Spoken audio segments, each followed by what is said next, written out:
বউ ঠান্ডা মাথায় রান্না করছে, ঠিক সেভাবে প্ল্যানটা দিয়ে দিল।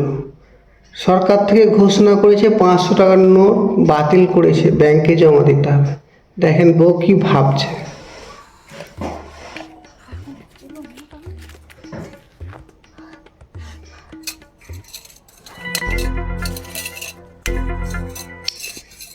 আসলে মেয়ে মানুষ তো অল্পতেই বিশ্বাস করে ফেলে, তাই তো কোথায় কোথায় টাকা রেখেছে ঠিক মনে করতে পারছে না।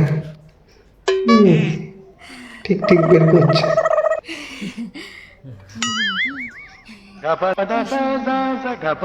বলছি কি, সব টাকাগুলো যখন একবারে এক জায়গায় হয়ে গেল, 500 টাকার নোটগুলো তারপরে দেখেন টাকাগুলো নিয়ে কিভাবে স্বামীর সঙ্গে যেয়ে নিশ্চয়ই এতগুলো টাকা। কি একটা মুচকি হাসি দিচ্ছে। এগুলো ওহ, আমি জমিয়েছি। ও জমিয়েছো তুমি? আসলে কি বলো তো, কিছুদিন ধরে না ওই জন্য তো বলি আমি টাকাগুলো খুঁজছি, সরকার আমার থেকে হিসাব মেলাতে পারছি না। ও বাবা।